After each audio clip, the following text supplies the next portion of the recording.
Welcome to the dark. Close your eyes and imagine the people in your life. The friends you laugh with, the neighbors you wave to, the faces that have sat across your dining table. Now, ask yourself a terrifying question. How well do you actually know them? We are wired to trust. We are wired to believe that the monsters of the world look like monsters. But the truth is far more insidious. Sometimes the most brutal acts of violence are committed by people who smile warmly, who give to charity, and who can look you dead in the eye and say, "I'm so sorry for your loss." Tonight, we are traveling to a place where bad things aren't supposed to happen. We are unraveling a 21-year-old mystery that proves, unequivocally, that the boogeyman doesn't always hide under the bed. Sometimes, you invite him in through the front door. The morning of May 2nd, 2001, unfolded with the kind of mundane perfection you only find in the wealthiest suburbs of America. The air in Chevy Chase, Maryland, was crisp with spring. On Drummond Avenue, a quiet, heavily wooded street, the day began like any other. Backpacks were zipped, coffee was poured into travel mugs, and the driveway slowly emptied as the high-powered professionals of the neighborhood joined the morning commute into Washington, D.C. This was an enclave of absolute security. It was a place where alarm systems were an afterthought, where violent crime was something you read about in the newspaper, not something that happened next door. But behind the locked red brick facade of 4,824 Drummond Avenue, that illusion of safety had already been violently shattered. For miles away, in a bustling D.C. advertising firm, a quiet panic was beginning to set in. 49-year-old Leslie Priya had not arrived for her shift. To a stranger, being 30 minutes late is a minor inconvenience. But to the people who knew Leslie, it was a blaring neon siren. Leslie was the bedrock of her office. She was fiercely reliable, deeply predictable, and inherently considerate. If she was running 5 minutes behind due to traffic, she called. If she was sick, she texted. But her desk was empty. Her phone rang endlessly into the void. Her boss, Brett Reedy, felt a cold knot tighten in his stomach. He didn't wait. He immediately started dialing her family. He reached Leslie's daughter, Lauren, who was away at college and had no idea why her mother would be missing work. He reached Leslie's husband, Carl, known to everyone as Sandy. Sandy confirmed he had kissed his wife goodbye at 7 p.m. when he left for his own office. The knot in Brett's stomach twisted tighter. Sandy, equally alarmed, left his workplace and drove frantically back toward Drummond Avenue. By 11 p.m., both Brett and Sandy were standing on the front porch of the Priya home. Brett knocked loudly. Nothing. Sandy reached into his pocket for his keys, his hand trembling slightly, but he didn't need them. He pushed the heavy wooden door. It was unlocked. The two men stepped over the threshold and walked straight into hell. The immaculate, peaceful foyer they knew was gone. In its place was an abattoir. The walls of the entryway were violently streaked with crimson. Thick, horrific smears of blood decorated the paintwork. On the hardwood floor near the entrance, a massive, dark pool of blood had already begun to congeal. A small table lay overturned, its contents scattered. A heavy area rug had been physically dragged from the foyer, leaving a trail into the living room. The silence in the house was deafening. Brett immediately pulled out his cell phone and dialed 911, his voice shaking as he described the carnage to the dispatcher. Sandy, operating on pure, frantic adrenaline, pushed deeper into the house, screaming his wife's name. He didn't find Leslie. Down in the basement, he found the family dog, cowering unterrified. It had been shot. The dispatcher ordered the men to get out of the house immediately. They grabbed the trembling dog and retreated to the front lawn, staring at the open front door, waiting for the sirens. The Montgomery County Police arrived moments later. They drew their weapons and cleared the first floor. They moved up the staircase, following the horrific, smeared evidence of a struggle. They entered the master bedroom. They pushed open the door to the ensuite bathroom. Protruding from the bottom of the shower stall were a pair of legs. The officers stepped closer.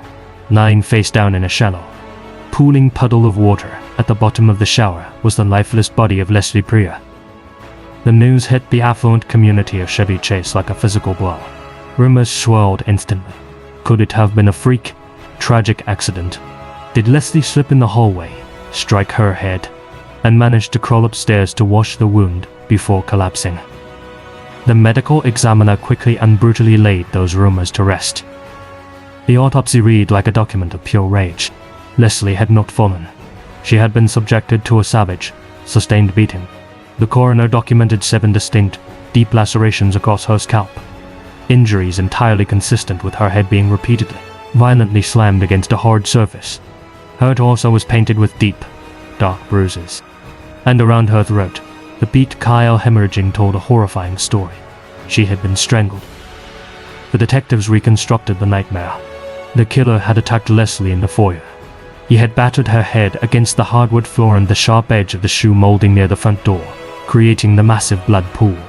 Then, in a chilling display of cold calculation, he had dragged her limp body up the stairs, thrown her into the master shower, and turned on the water. This was not a robbery gone wrong.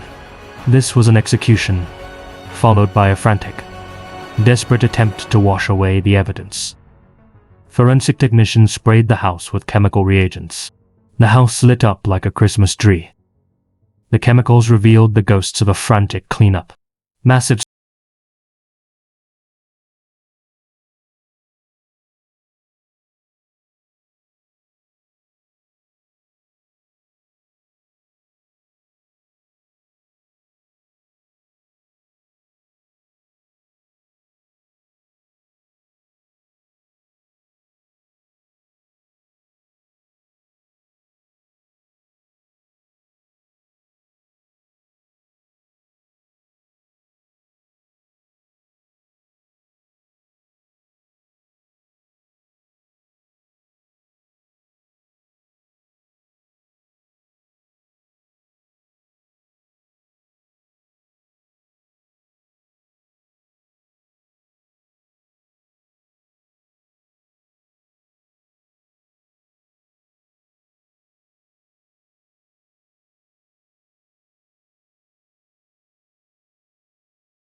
uninterrupted hours to scrub the house with bleach, destroy the evidence, and vanish into the ether.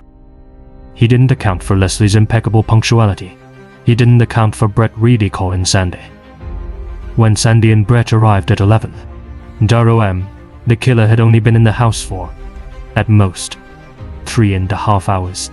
Detectives strongly theorized that the killer was still inside the house, frantically cleaning the blood, when he heard the crunch of tires in the driveway and the heavy knock on the front door. Panic set in. He abandoned the cleanup. He rushed toward the dining room window to escape, leaving a drop of his own blood on the baseboard. Realizing he was visible from the street, he bolted toward the kitchen, leaving another drop in the doorway, before finally throwing open the back door, smearing his bleeding hand across the knob, and sprinting into the woods behind the house just seconds before Sandy turned the handle of the front door. The Montgomery County Police had a full, pristine DNA profile. They confidently uploaded it to CARDIS, the National Criminal Database, expecting an immediate hit. The system returns RO matches. The killer was a ghost in the machine. Detectives systematically tore through Leslie's life. They swabbed her husband, Sandy. The community whispered, but the DNA definitively cleared him. They swabbed her friends, her extended family, her co-workers. Nothing. They scoured the county for similar unsolved homicides, looking for a serial predator. It was an isolated incident. No first entry, no robbery, no sexual assault, just pure, unadulterated violence. The case of Leslie Prier slammed into a brick wall. The years began to pile up. The files gathered dust. Lauren, Leslie's daughter, grew up in the shadow of the unsolved mystery, making regular, desperate phone calls to the detectives, begging for updates that never came. In 2017, the tragedy compounded when Sandy passed away. He went to his grave without ever knowing who slaughtered the woman he loved. But science does not sleep, and 21 years after Leslie was left in that shower, the Montgomery County Cold Case Unit decided it was time to wake the ghost. In 2018, a revolutionary technique called forensic genetic genealogy burst onto the scene. By uploading crime scene DNA to public, commercial ancestry databases, investigators could locate distant relatives of a suspect and meticulously build a family tree backward until they found the killer. It was the exact method used to finally unmask the Golden State Killer. In September of 2022, detectives pulled the preserved DNA profile extracted from beneath Leslie's fingernails out of the evidence locker. They sent it to Inc., a specialized laboratory in Texas, for advanced genome sequencing. It was a historic moment, the very first time this technology was deployed in the state of Maryland. The scientists ran the code. The system flagged a hit. The DNA shared distinct genetic markers with an individual living halfway across the world. In Romania, this person had innocently spit into a tube to learn about their heritage, entirely unaware they had just handed the police the key to a 2-decade-old murder. The genealogists went to work. They spent the grueling years climbing the branches of this obscure family tree, cross-referencing census data, birth records, and obituaries. Finally, they traced the bloodline back across the Atlantic, straight to a man living in the United States. His name was Eugene G. Ellig. When the detectives ran the name, the connection to the victim hit them like a freight train. Eugene G. Ellig was not a stranger. He was the ex-boyfriend of Leslie's daughter, Lauren. The investigators sat down with Lauren, gently asking her to recount her history with Eugene. The story she told painted a picture of absolute normalcy. They had met when they were just 15 years old. They were classic high school sweethearts. He lived just 10 minutes down the road. Eugene was a permanent fixture in the Priya household. He sat at their dinner table. He played board games with them. Leslie had welcomed him into their home with open arms. To Lauren, Eugene was charming, outgoing, and deeply handsome. He had never raised a hand to her. He had never displayed an ounce of violence during their entire relationship. But as the detectives dug into Eugene's juvenile records, the mask began to slip. While dating Lauren, Eugene had secretly begun exhibiting severe delinquent behavior. Despite coming from a wealthy, privileged background, he was arrested for weapons possession. He was busted for a DUI. His name appeared in multiple police reports as the prime suspect in a string of residential burglaries in the Chevy Chase area. Most chillingly, he matched the physical description of a young man who had violently assaulted a woman near their high school. Lauren had actually marched into the police station back then and fiercely defended Eugene, swearing he was harmless. No charges were ever filed in those incidents. He was never swabbed for DNA. The high school sweethearts eventually broke up amicably when they went off to different colleges. They moved on with their lives. Eugene was 21 years old on the morning Leslie was murdered. A few months after the slaughter, he quietly packed his bags and relocated to Washington, D.C. Over the decades, Lauren would occasionally bump into Eugene at mutual friends' weddings or parties. They would chat politely. In fact, friends would sometimes bring up the horrific, unsolved murder of Mrs. Priya in conversation with Eugene. He never flinched. He never broke eye contact. With a perfectly calm, steady voice, the monster would simply shrug and say, "Your guess is as good as mine." As the cold case unit reviewed the massive, dusty binders from the 2001 investigation, they made a sickening discovery. Eugene G. Ellig's name had actually been handed to the police 21 years ago. In January 2002, a former neighbor of the G. Ellig family called the tip line. They explicitly told detectives they suspected Eugene might be involved in Leslie's death, noting that the police were constantly at the G. Ellig house for underage drinking and noise complaints. Furthermore, Leslie's husband, Sandy, had explicitly told the original detectives that he always felt there was something off about the boy. The original investigators dismissed the tips entirely. They looked at Eugene, a wealthy, college-educated kid who hadn't spoken to the family in years, and decided he had no conceivable motive. They didn't even bring him in for an interview. It was a catastrophic missed opportunity that allowed a killer to walk free for 2 decades. But the new detectives were not going to let him slip away again.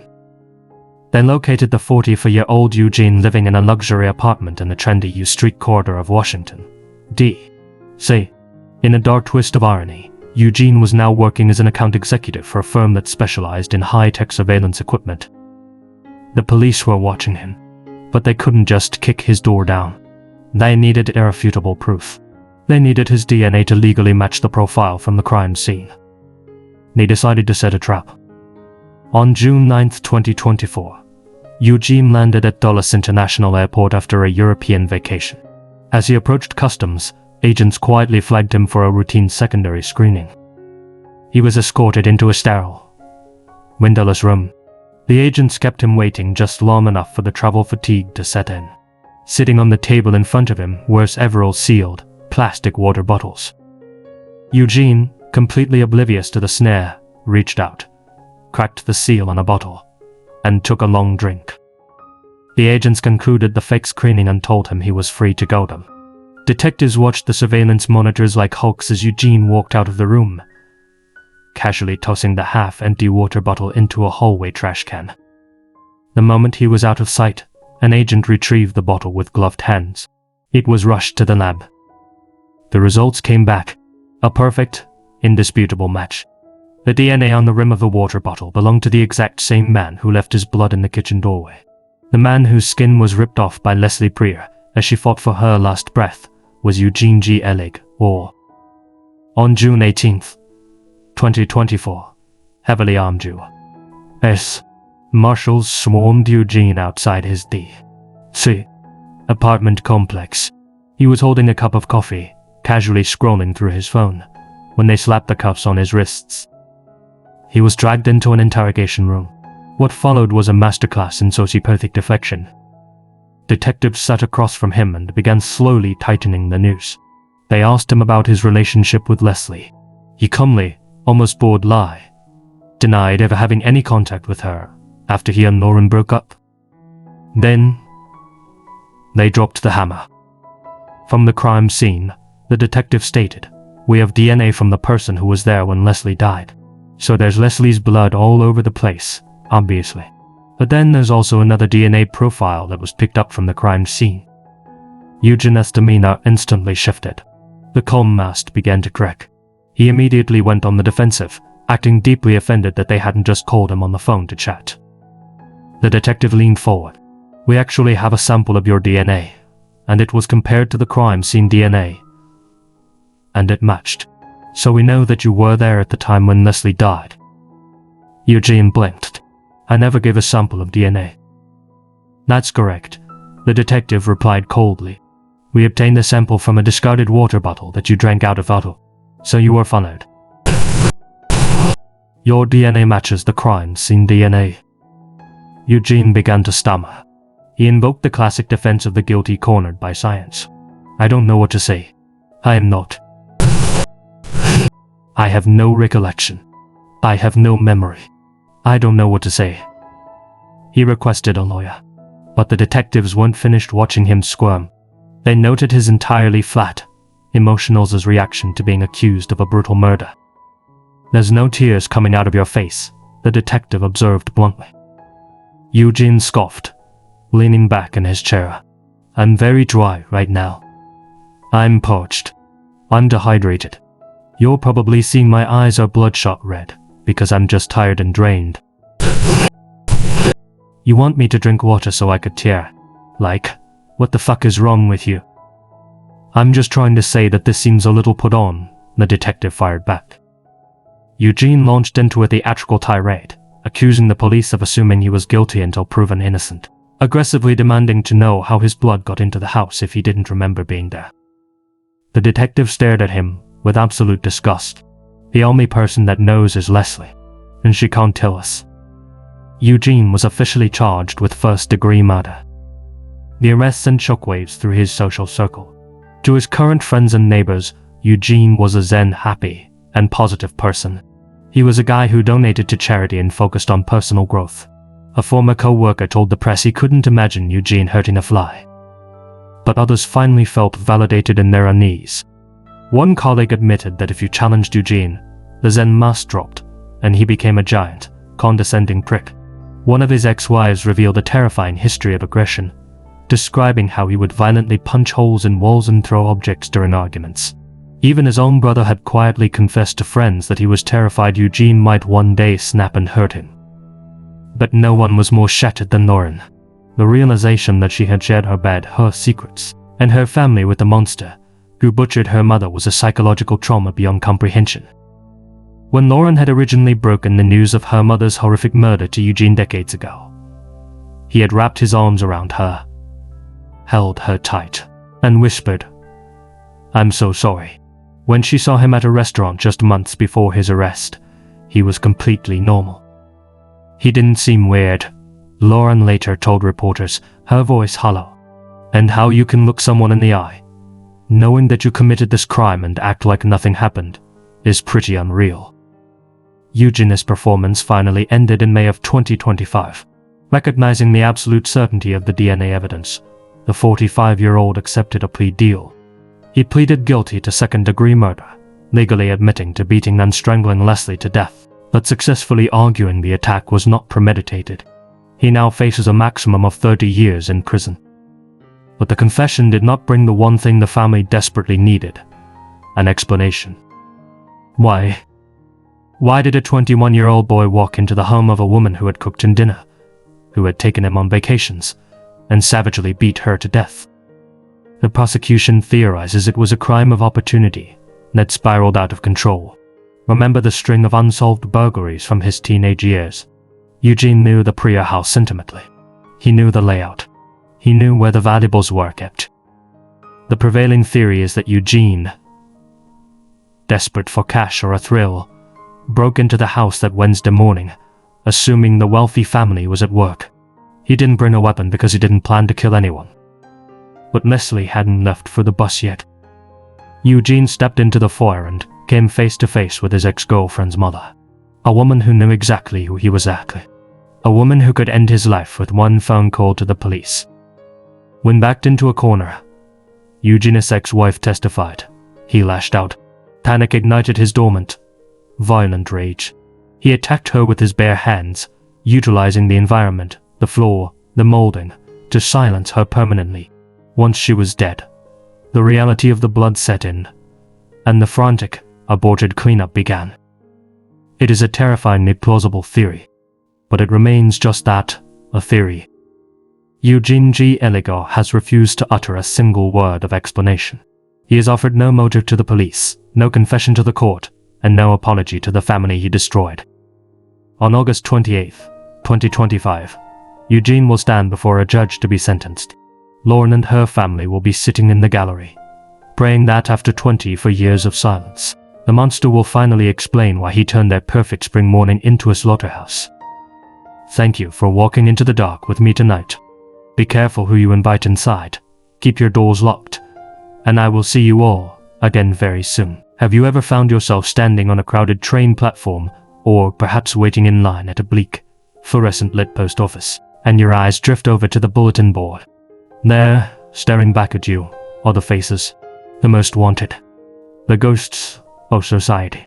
You look at those grainy, unsmiling portraits and you have to wonder, what exactly does it take to earn a spot on that board? What sequence of dark, irrevocable choices elevates a person from an ordinary citizen to an apex fugitive, hunted by an entire nation? I've spent a lot of time staring at those faces. I've spent even more time digging into the lives behind them. Not too long ago, we explored the darkest corners of Japan, profiling their top-tier fugitives. The response to that journey was overwhelming, pulling us into a world where everyday people vanish into thin air. So, I realized we need to keep pulling at this thread. We need to look further. For this second chapter, we are crossing the Sea of Japan. We are putting the magnifying glass over Japan's complex, high-tech, and heavily surveilled neighbor, South Korea. Unlike many nations that let their wanted posters gather dust for decades, South Korea treats its fugitive list as a living, breathing entity. It is an ever-shifting roster of the country's most dangerous phantoms, officially designated as publicly wanted criminals. This isn't a random assortment of lawbreakers. Twice a year, as the seasons turn in May and November, A specialized committee sits down to curate this list. They select exactly 20 suspects to be the focus of aggressive, nationwide manhunts and high-profile public exposure campaigns. Getting on this list is a grim achievement. The committee ranks these individuals based on a dark calculus, the sheer brutality and severity of their crimes, the exhausting length of time they've spent mocking the law while on the run, and the absolute, terrifying urgency of ripping them off the streets. Once selected, the machinery of the state grinds into motion. Roughly 20,000 of these haunting flyers are printed and plastered across the country. They are pinned up in the echoing halls of subway stations, taped to the walls of cheap hotels and steaming public bathhouses, scattered across highway rest stops, and crucially, distributed to countless plastic surgery clinics, the very sanctuaries where a desperate fugitive might seek a brand new face. Statistically speaking, the system works. The authorities report that once a suspect's face is immortalized on one of these public notices, there is a 45% chance they will be in handcuffs within a year. The pressure is suffocating. The eyes of 50 million citizens are suddenly looking for you. But what happens when someone beats the odds? What happens when the year passes, and then another, and then a decade? These are the terrifying, blood-chilling stories of men who have defied the dragnet. Men who have repeatedly stared out from those posters, and who have somehow managed to evaporate into the ether. We begin with fugitive number 1, Wang Zhiya. The bounty on his head sits at 3,000,001. To understand the sheer impossibility of Wang's disappearance, you first need to understand the country he vanished in. South Korea operates one of the most impenetrable, heavily centralized identification networks on the planet. The moment a citizen turns 17, they are woven into the digital fabric of the nation. They must register for a national identity card. This isn't just a piece of plastic with a photo. It contains a unique resident registration number, inextricably linked to a monolithic government database that holds their biometric data, including their fingerprints. This is the key to existing in South Korean society. You need it for everything. Want to open a bank account? You need the ID. Need to visit a doctor for a persistent cough? You need the ID. Applying for a job, securing an apartment, or even just trying to access certain websites late at night. You need to prove you are exactly who you say you are at Zayu. You cannot go a single week in this country without digitally validating your existence. Compound that with the physical surveillance. South Korea is a panopticon. The cities are completely blanketed with closed-circuit television cameras. They hang from streetlighted. They watch from the corners of convenience stores. They monitor the alleys, the highways, and the stairwells. Tracking a person's movement in Seoul is usually as effortless for the police as following a trail of brightly glowing digital breadcrumbs. So I ask you, how does a man, fully integrated into this inescapable grid, commit a horrific crime and then simply vanish? How does someone stay a ghost for over 17 agonizing years? That is the chilling question that haunts the victims of June 17, 2008. The evening began like any other in Gangnam. It's one of Seoul's most vibrant, affluent, and heavily populated districts, a place of glaring neon, luxury boutiques, and a sense of absolute safety. The time was roughly 8:30 p.m. The muggy summer air was thick with the sounds of a city in motion. Office workers were pouring out of skyscrapers, heading toward the bustling express terminal known today as Central City, eager to get home with her husband. And then, a sound tore through the ambient hum of traffic and chatter. A scream, a raw, visceral shriek of pure terror. Commuters froze. Heads turned. A few brave bystanders pushed their way through the throng, tracking the horrifying sound to a narrow, shadowed alleyway just behind the main terminal building. The scene they stumbled upon was a nightmare bleeding into reality.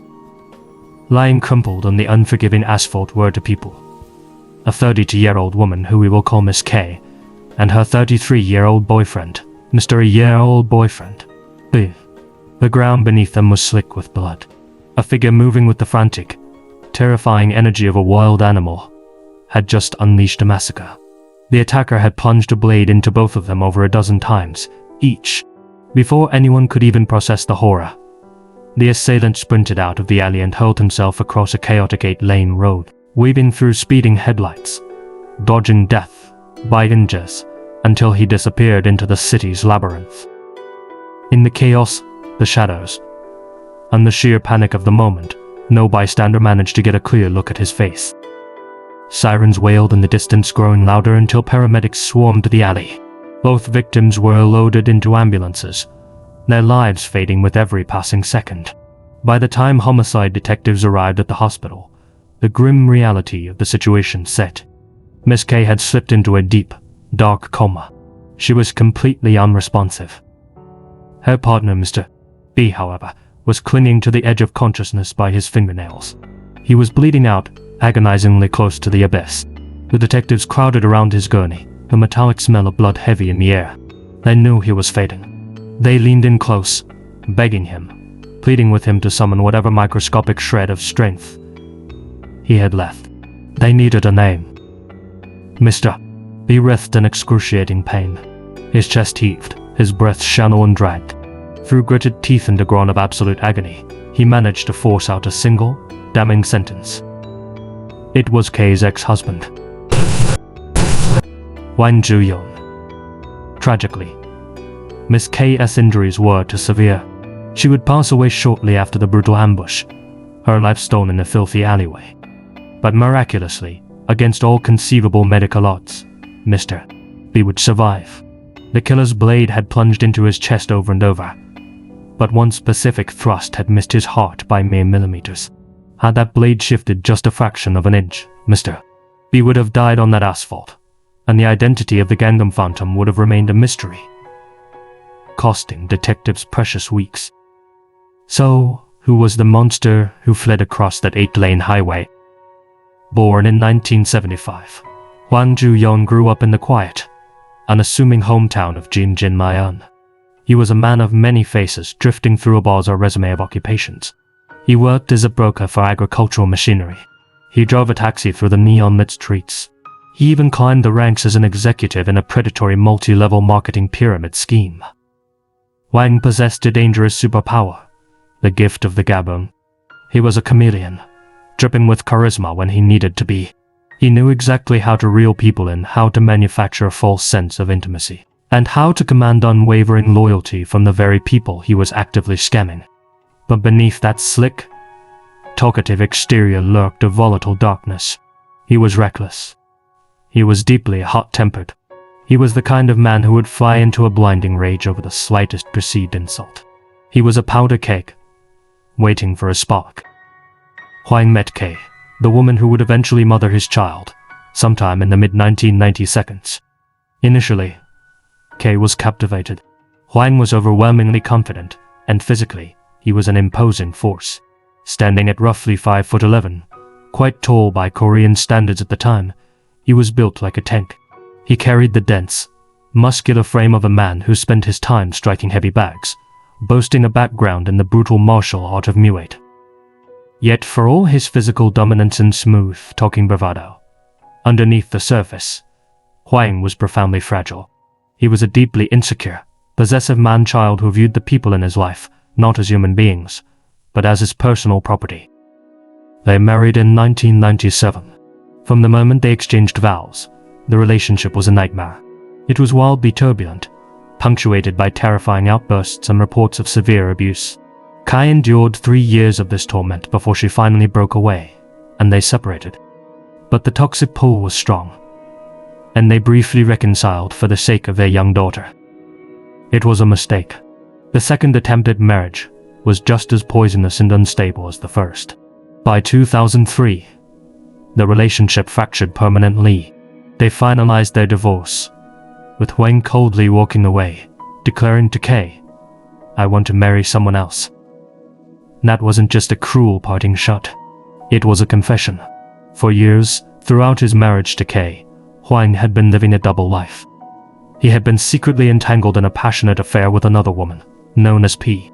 Their illicit romance lasted for years, built entirely on a foundation of lies. Huang had convinced P that he was a single, unattached man with no children tying him down. Eventually, the facade cracked. P discovered the wife. She discovered the daughter. Disgusted by the deception, she packed her bags and left him. This is when the terrifying depths of Huang's obsession truly revealed themselves. He could not handle rejection. The loss of control shattered his ego. He launched a relentless campaign of terror against P. He stalked her every move. He utilized his dark, obsessive energy to hack into her personal computer, monitoring her digital life. When he discovered she had moved on and found a new fiancé, Huang bombarded the man with vicious, terrifying threats. But his campaign of intimidation ultimately failed. P was gone. So, left with a bruised ego and a desperate need to control a woman, any woman, Huang's predatory gaze snapped back to his ex-wife, K. It was 2008. 5 years had passed since their divorce. Kay had spent that time healing, putting the pieces of her shattered life back together. She had found a new, kind partner in Mr. B. She was happy. Then the phone rang. It was Huang. He begged her.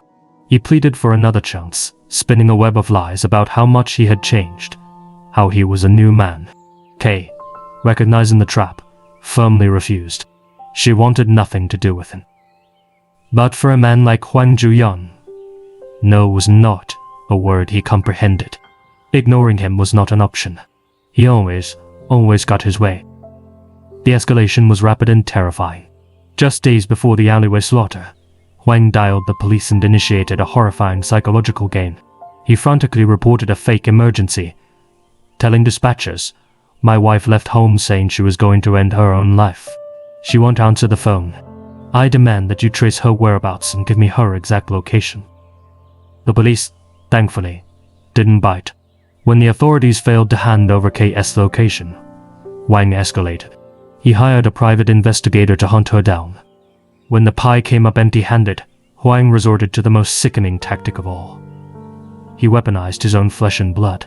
He decided to use their elementary school-aged daughter as bait. Following their divorce, they shared custody.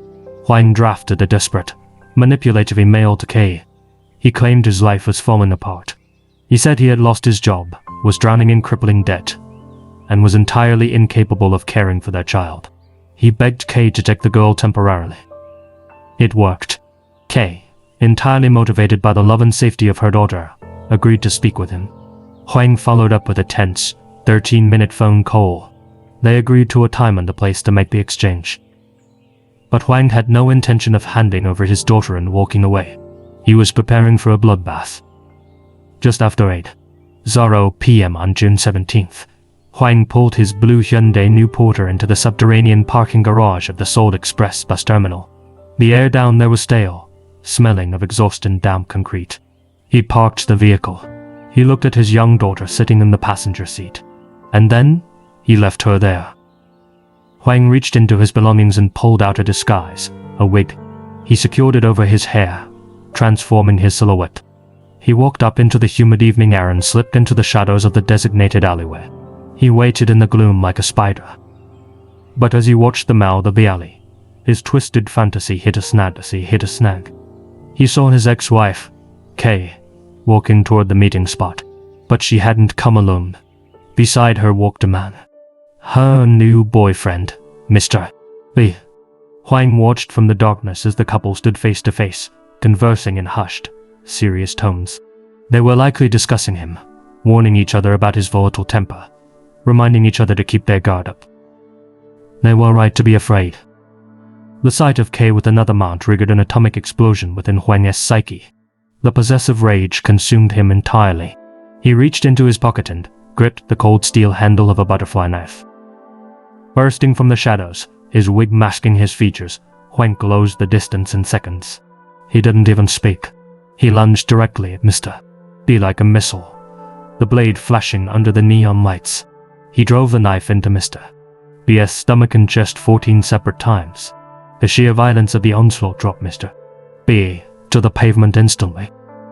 With the new lover neutralized, Huang pivoted.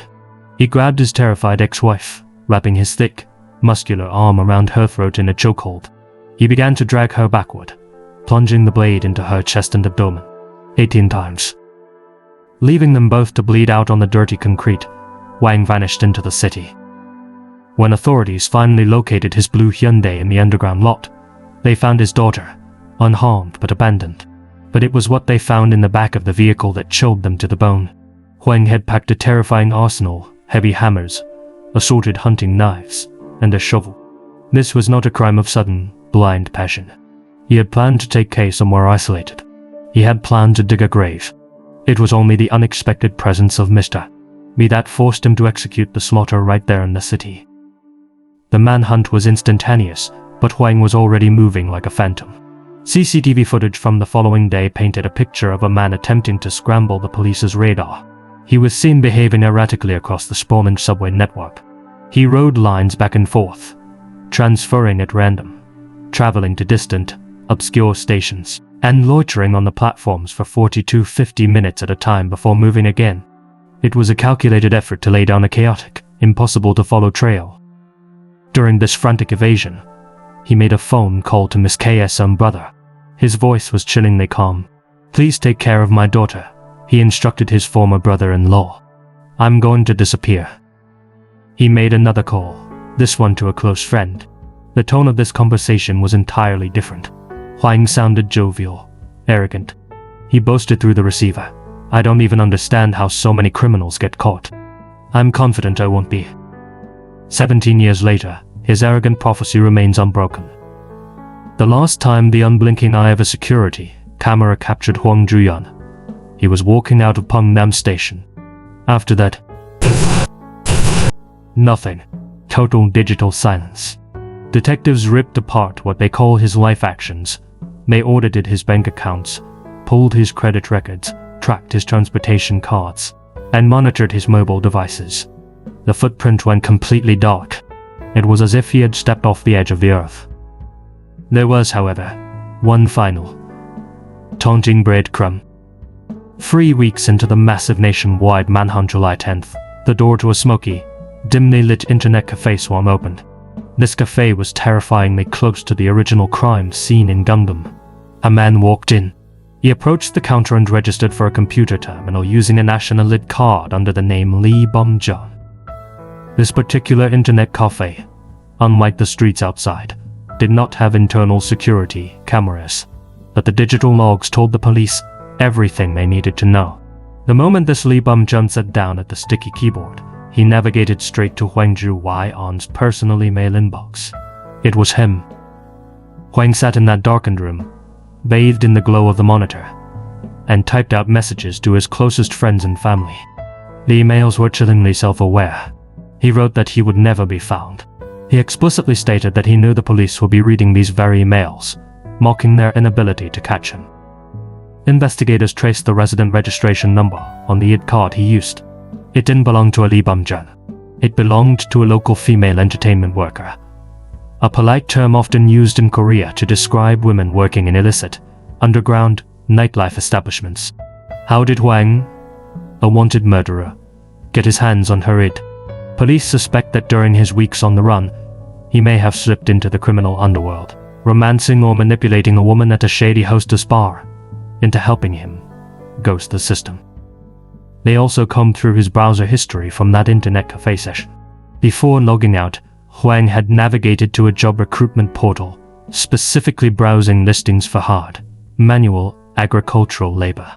He was looking for a way out of the city, seeking back-breaking work in deeply rural, isolated farming communities where the locals don't watch the news, and no one asks questions about a man's past.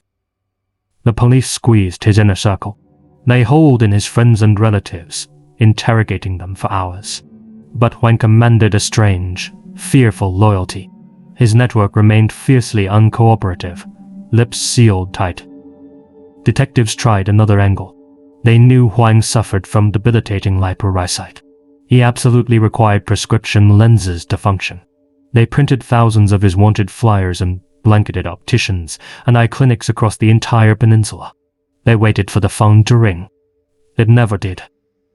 Over the decades, the tip line has occasionally flickered to life.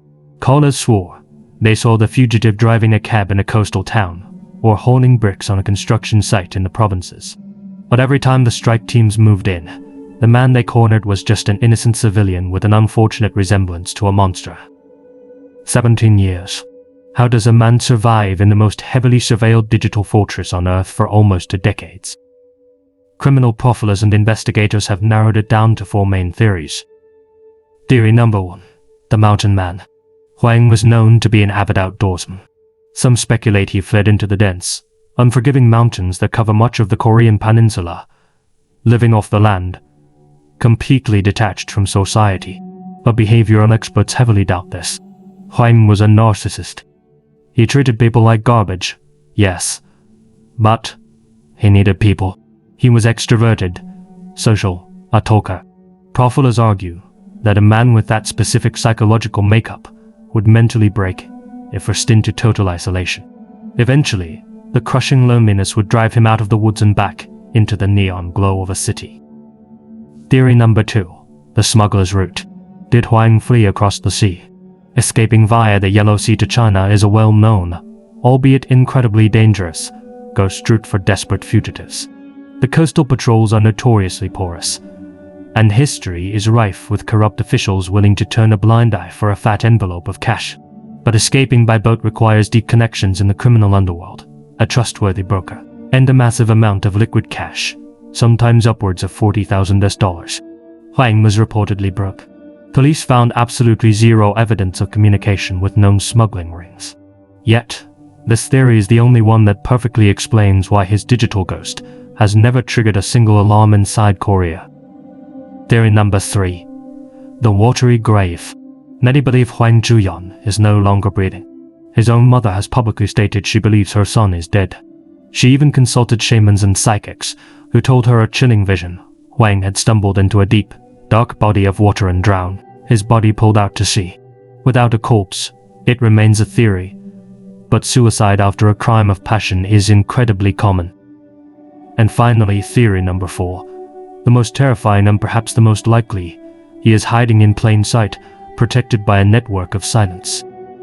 Senior investigators compare Huang's vanishing act to that of legendary prison escapee Shin Chang-won, who dodged a national dragnet for years solely through the underground assistance of others. We already know Huang stole or coerced an id from a nightlife worker within weeks of the murder. He knows how to assume a new skin. What's deeply unsettling is the devotion of his friends. When a documentary film crew attempted to investigate his hometown, they were met with a wall of hostility. One of Huang's old friends aggressively shoved the camera away, snarling, "He was like family to me. The incident's over, and I have no intention of cooperating with you. If you come over again, I might beat you up." Huang was a large, intimidating man who knew how to manipulate. It is entirely possible he terrified his inner circle into absolute silence, or charmed them into viewing him as the real victim. If he is alive, he is navigating the country as a phantom. He changes his head. He avoids credit cards. He stays off the grid. And, critically, he has likely purchased a new face. South Korea is the undisputed global capital of cosmetic surgery. 1 in 5 citizens has undergone some form of procedure. Changing a jawline, reshaping eyes, or altering a nose is as common as getting a haircut. While police distribute wanted posters to clinics, plastic surgeons are not legally bound to inform on their patients. For a doctor operating out of a discreet, high-end clinic, a thick stack of untraceable cash is often enough to buy complete anonymity. Experts believe Huang may be living deep inside a bustling, diverse industrial area, working under a forged identity, masquerading as a foreign migrant worker from China or Mongolia, seamlessly blending into a community where people keep their heads down and mind their own business. If he draws breath today, Huang Zhuyan is 50 years old. Time will have eroded the dense, new anti-muscle mass of his youth. He has likely changed his hair, his weight, and his facial structure. But a man cannot surgically alter his entire being. If you look closely, the ghosts of his past remain. He cannot change his height to 5'11". He likely still bears the twisted, asymmetrical jawline he was born with. He cannot erase the thick, scarred cauliflower ears earned from years of trading blows in the ring. He likely still possesses that deeply unsettling, unconscious tick, the way the corner of his mouth twitches upward into a cold smirk when he smiles. And above all, his eyes are failing him. His severe myopia will only have worsened with age. Someone somewhere looks at this man every single day. They hand him his change at a convenience store. They work next to him on a construction site. They share a bed with him. And they don't know that behind the thick glasses and the quiet demeanor lies a monster who butchered a woman in a dark alley. The $3,000,001 bounty, roughly $2,100, is waiting. It may seem like a small sum, especially compared to the astronomical bounties we saw in Japan. But in Korea, the fact that a bounty is publicly declared at all signifies the absolute desperation of the state. They need him found. They need the phantom dragged into the light. Which brings us to fugitive number 2. The bounty on this man's head is 10 million won. His name is Park Jong-yoon. If you passed Park on the street, your eyes would slide right off him. Born in 1960, he possesses a face so thoroughly ordinary, so aggressively unremarkable, that it borders on invisible. Yet for nearly 2 decades, this bland, middle-aged visage has been a permanent fixture on the National Police Agency's most wanted board. Park Jong-yoon is not just a fugitive. He is the prime suspect in a double homicide so cold-blooded, so utterly devoid of humanity, that it shocked even hardened detectives. And since the freezing winter of 2007, Park has been a ghost. The story of his disappearance begins with a gruesome discovery. It was the morning of September 29th, 2009. The air was biting and crisp in the remote, rugged mountains near Yeongwol, deeply embedded in Gangwon province. A local man was trekking through the dense, silent woods, his eyes glued to the forest floor, scavenging for wild mushrooms and fallen chestnuts. As he brushed aside a layer of decaying autumn leaves, his boot struck something hard. Not a rock. Plastic. He knelt down and began to dig into the cold earth. He uncovered the heavy, dirt-caked lid of an industrial rubber container. Intrigued, he pulled it free. Beneath the lid, mixed with the dark soil and scraps of rotting, moldy fabric, was something that made his blood run cold. Human bone. He scrambled back, his breath plumbing in the freezing air, and dialed the police. When the forensics team arrived, they cordoned off the silent forest. They began a painstaking excavation. They didn't just find one grave. They found 2. Buried shallowly in the earth were the skeletal remains of 2 adult men. The bodies had been decomposing in the mountain dirt for a long time, at least a year, the anthropologists estimated. Perhaps to them. It was a chilling scene of execution. The rotting fabric clinging to one of the skeletons revealed a sinister detail. The sleeves of the victim's shirt had been violently pulled back and bound tightly with thick, industrial plastic packaging string. He had been restrained, helpless. Extracting DNA from bones that have weathered to freezing mountain winters is a grueling process, but science eventually yielded the truth. The bones belonged to 2 ghosts from the Seoul underworld, who had evaporated into thin air back in 2007. The first skeleton was identified as 47-year-old Kwon-ji Kim.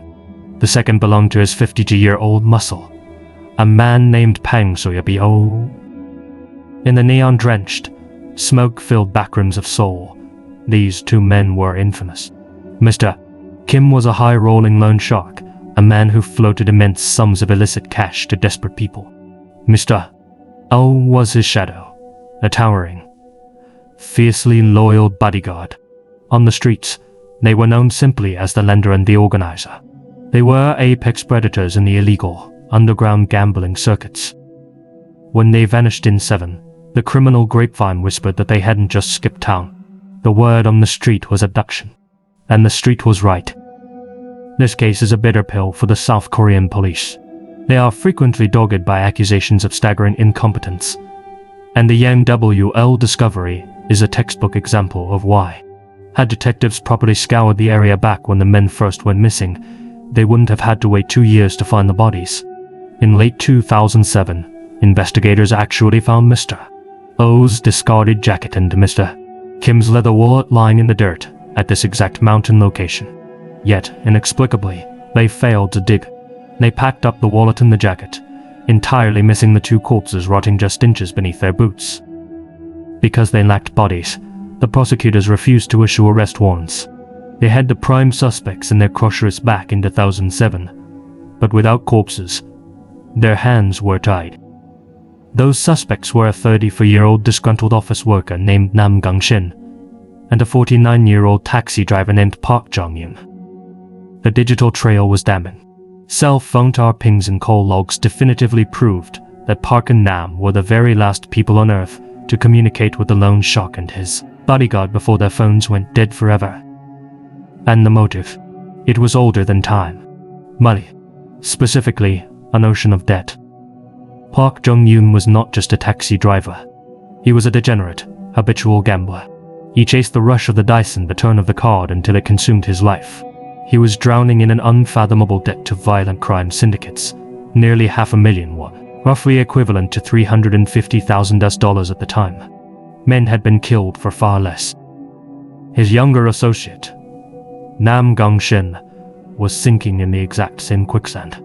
Nam was hooked, utterly addicted to the underground tables, owing shadowy figures around $14,000. For 2 years, Park and Nam walked free, knowing exactly what was buried in the mountains.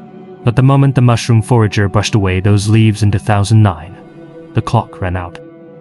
Armed with the skeletons, the police finally got the green light. The arrest warrants were stamped.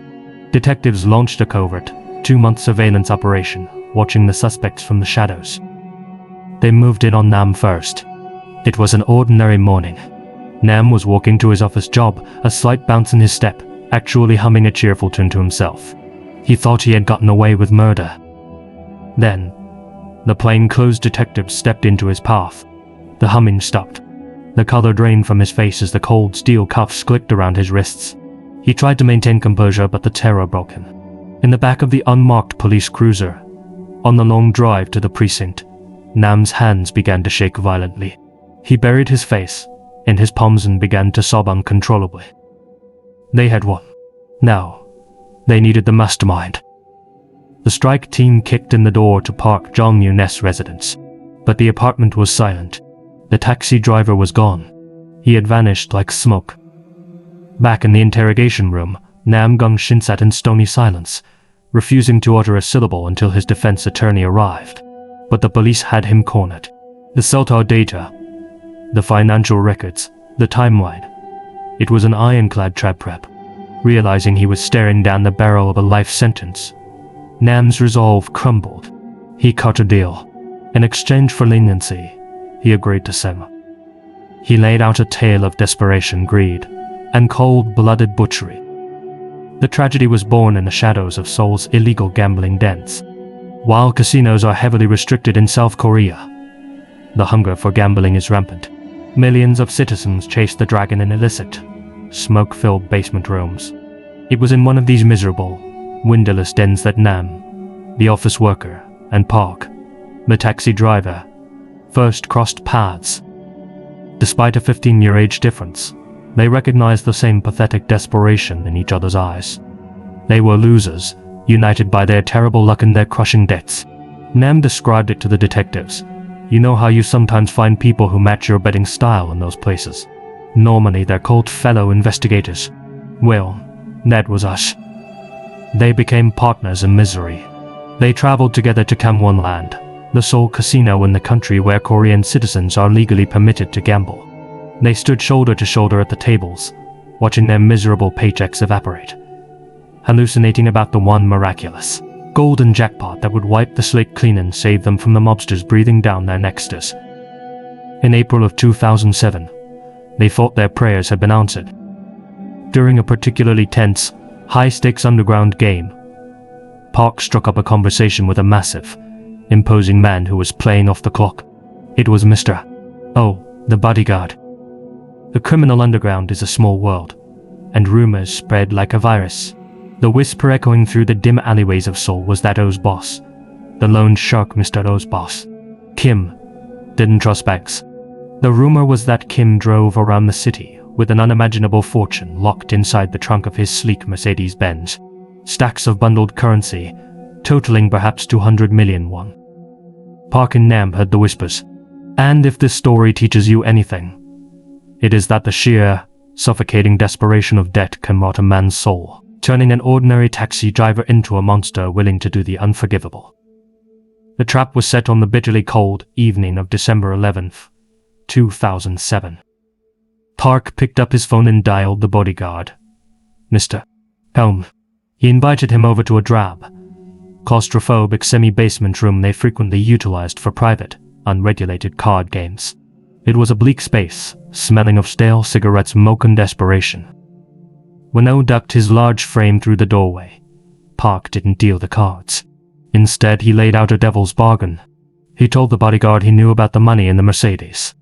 He unveiled a brazen plan to hijack the fortune. All No had to do, Park whispered, was close his eyes, look the other way for 5 minutes, and they would split the massive payout 50-50. But Park had profoundly miscalculated. O was not a rat. He and the loan shark had a lucrative, symbiotic relationship. O was fiercely loyal, and he flatly refused to betray the man who paid his wages. He turned down the offer. The atmosphere in the cramped basement room instantly turned to ice. Park realized the fatal error he had just made. The cat was out of the bag. He had just pitched a violent heist to the target's personal muscle. He couldn't just let O walk up those basement stairs and warn his boss. Park's mind, poisoned by deadened panic, made a terrible, instantaneous decision. Hours later, deep into the freezing, gloomy night, Park made a second phone call. This time, he dialed his gambling partner. "Nam, come over immediately," Park's voice hissed through the receiver, vibrating with a frantic, terrifying energy. "We're about to strike it big." Nam hurried through the biting winter wind, dreaming of a payday. He descended the concrete steps and pushed open the door to the basement den. The stench of copper hit him before his eyes could adjust to the dim light. There, sprawled awkwardly across the cheap linoleum floor, was the bodyguard, Mr. Boom. His skull was utterly caved in, his brains brutally bashed out onto the tiles. Park stood over the massive corpse, his breathing heavy, his hands stained. He looked at Nam with dead, shark-like eyes. He explained, entirely devoid of emotion, that the bodyguard had refused to play ball with the get-rich-quick scheme. He claimed he had absolutely no choice but to slaughter the man. Then, standing over the cooling corpse, Park presented his terrified partner with an ultimatum.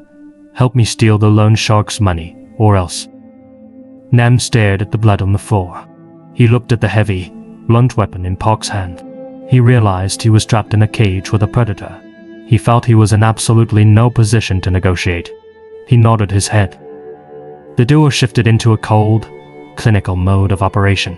They walked out into the freezing night, walked into a brightly lit neighborhood supermarket, and calmly purchased rolls of thick duct tape and industrial plastic string. They returned to the slaughterhouse. Now, they needed the prey. They dialed the loan shark, Mr. Kim. They lured him to the semi-basement under the irresistible pretense of an exclusive, high-stakes game. Mr. Kim arrived expecting to fleece some desperate gamblers. He stepped down into the basement.